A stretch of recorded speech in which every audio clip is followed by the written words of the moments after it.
Hello students, let's continue our topic. So now in this topic we'll discuss about liberalism.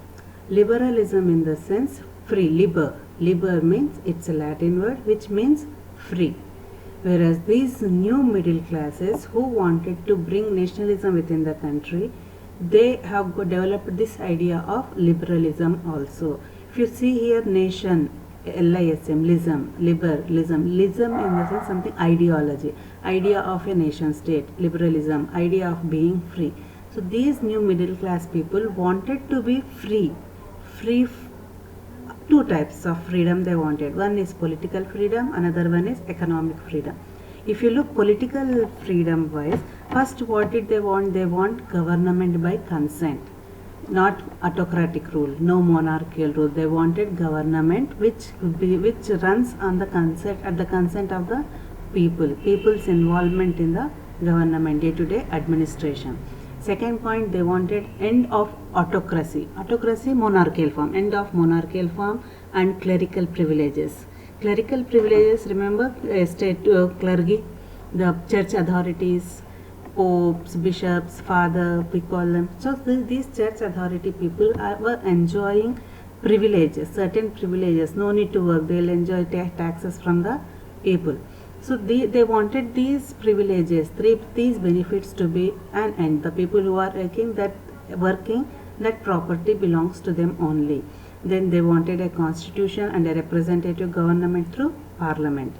And they also stressed on inviolability of private property. Inviolability in the sense security of private property. Like we have seen autocratic rule.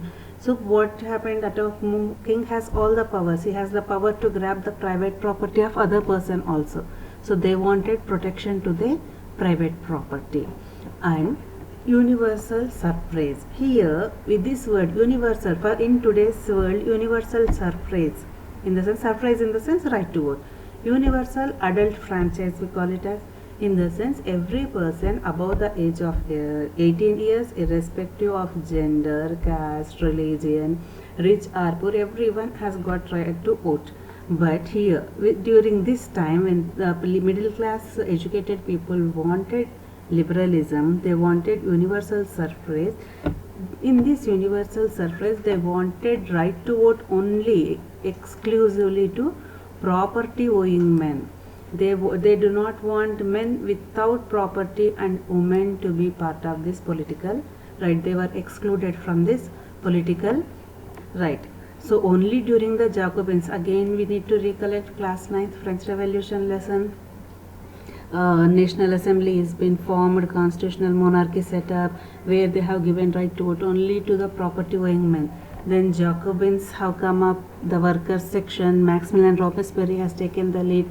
Only during their time, adult males, all the males, even here women were not included, all the males have got the suffrage, right to vote. Again Napoleonic Code, the suffrage went back in Napoleonic Code, they limited suffrage, they reduced it to women to the status of minor. Never woman has got the priority in right to vote. Woman has to struggle nearly for 200 years to get the right to vote. So this is political freedom which the middle class, educated middle class people wanted. Politically they wanted government by consent, they wanted end of autocracy, clerical privileges, constitution, and they wanted inviolability of private property and suffrage also. But remember, suffrage is only for the exclusively for the property owing men. Men without property and women were excluded from this. Then comes economic freedom. So in economic sphere, in economic liberalism, we can call it as economic liberalism also. So which type of economic freedom they wanted? They wanted freedom of markets. They wanted abolition of state imposed restrictions on the movement of goods and capital. Traders do not have, if you remember Napoleonic Code, Napoleon has removed guild restrictions, standardized weights and measures. Remember Napoleonic Code? So these people wanted that kind of freedom. They wanted freedom of markets, freedom to sell their products where they wish to. They do not want state or the monarch to impose restrictions on the movement of goods and capital. For easy and better understanding, here they have given the example of German speaking peoples, in what way the division is been done, in what way businessmen have struggled during the time, because there was no standardized currency, no standardized weights and measures. Each nobility or each region has its own weights and measures. It has its own currency and its own currency value. Suppose if you are in Hyderabad, if you go to a shop and if you want to purchase a biscuit packet, you will get for at 10 rupees. If you go to a nearby region and if you want to purchase a biscuit packet, there also the cost is 10 rupees only. Suppose if you go and ask for 1 kilo sugar, so you will get standardized measure for 1 kilogram, whereas at that during 1830s there were no standardized measure. Each region has its own standard of measurement, has its own standard of weight and its own currency. Like they have given here, they have given a merchant traveling in 1830 from Habsburg to Nuremberg. He has to sell his product and through 11 custom barriers and custom duty 5% at each of them. And they were weights and measures are also given. So here they have given one example, Ellie. Ellie in the sense measure of a cloth. Ellie in the sense measure of a cloth.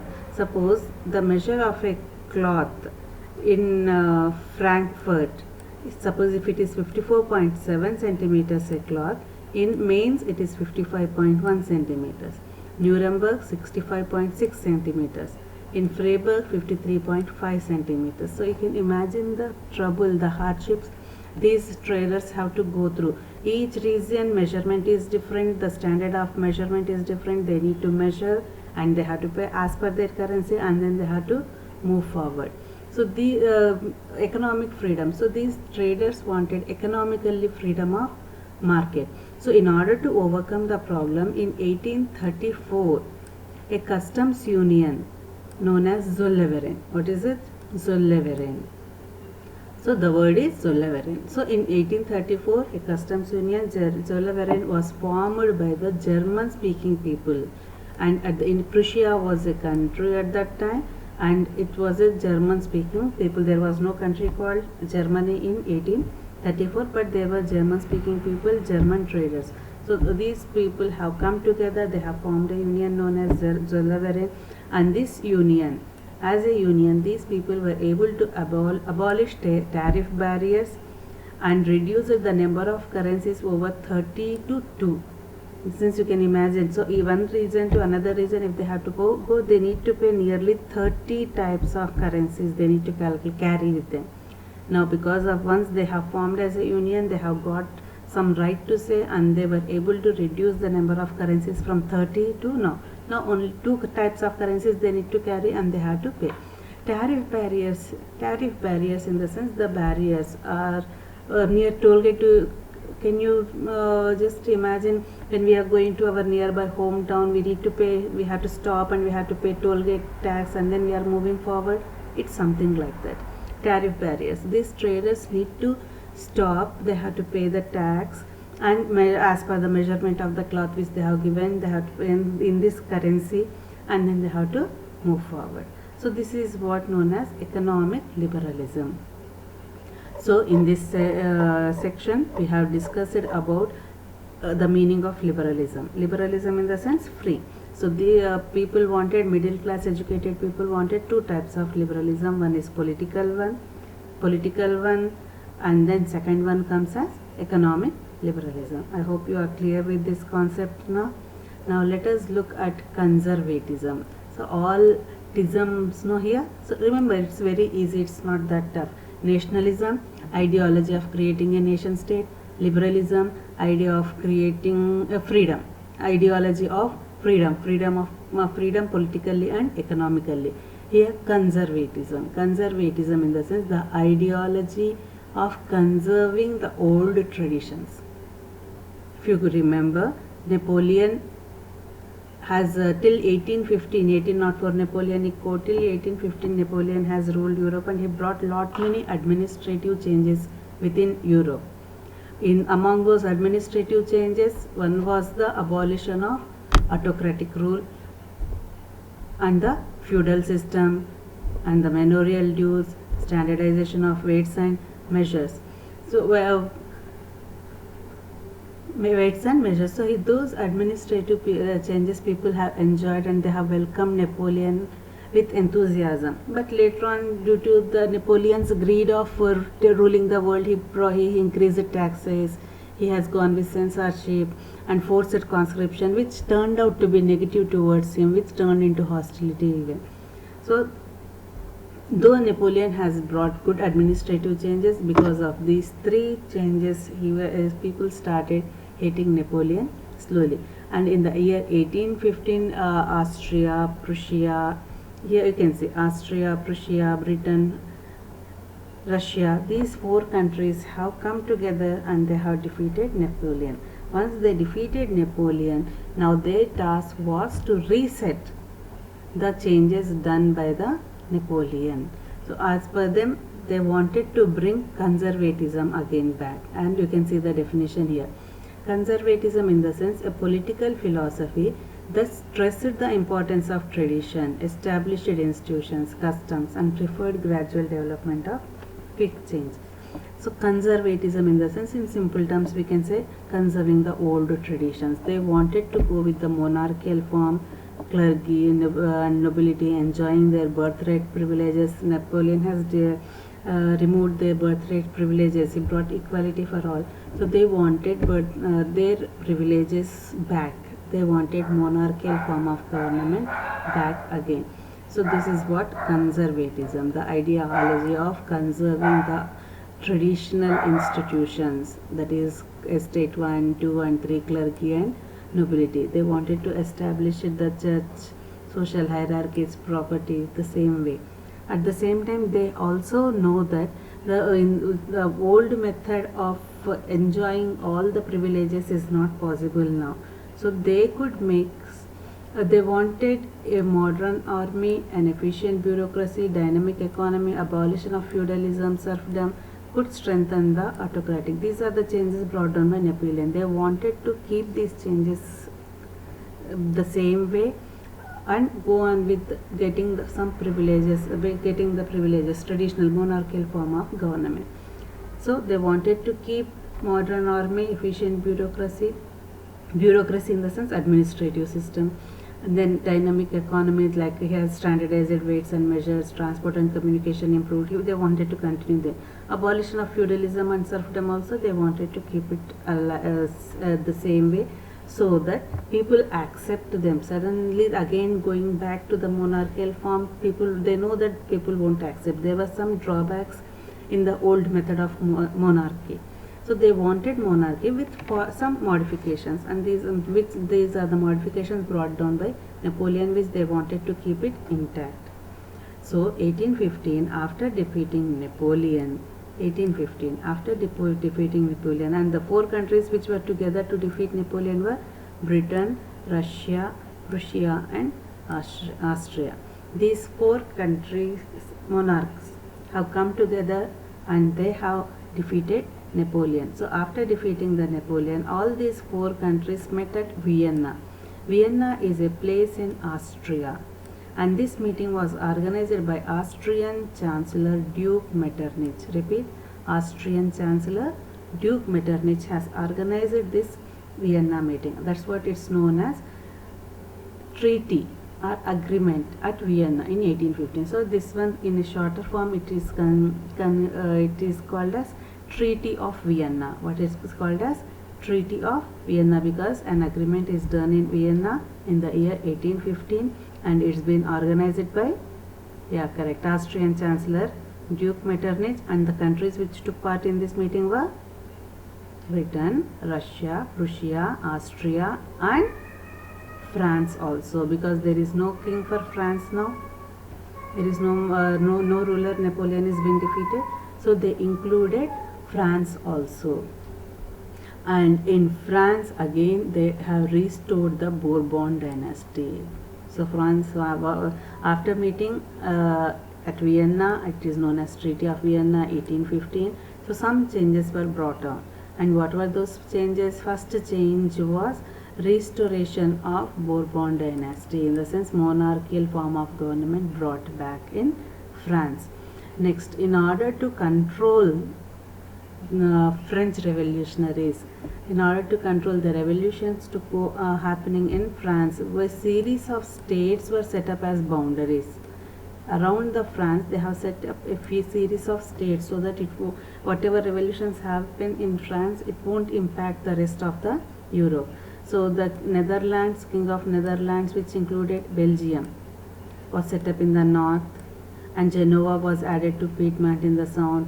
Prussia was given important territories in the western frontiers, and Austria was given the control of northern Italy.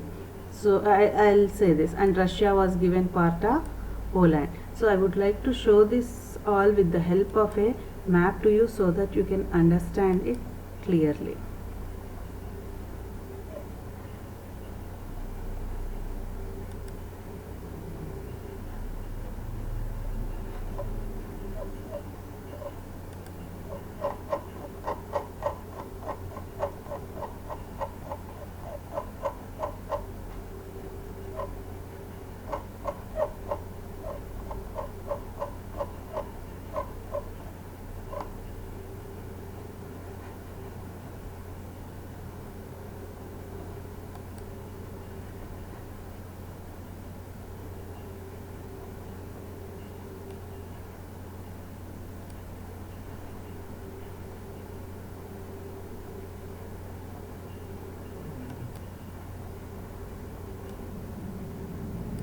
Okay students, have a look at the map here. So this is France, and towards these countries, these are the countries which have gathered together: Russia, Prussia, Austria, Britain. Okay, these four countries have come together, defeated Napoleon. After defeating Napoleon, as there was no ruler, France was also included in the meeting. So at Vienna in the year 1815, Britain, France, Austria, Russia and Prussian monarchs have sat together, and they have jotted down a plan for France so that further revolutions won't impact them. So as in order to control that, for France, they have kept a series of states, borders, like Netherlands, Belgium was given to them, and Italy, northern Italy has given under the control of Austria. Prussia was given a part of Saxony, and Poland went into the hands of Russian Empire. So this is this way they have set up boundaries towards France to control the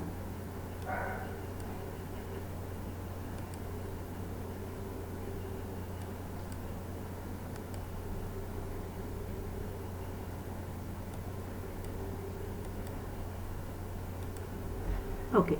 As you can see here, the number of states were being kept as borders to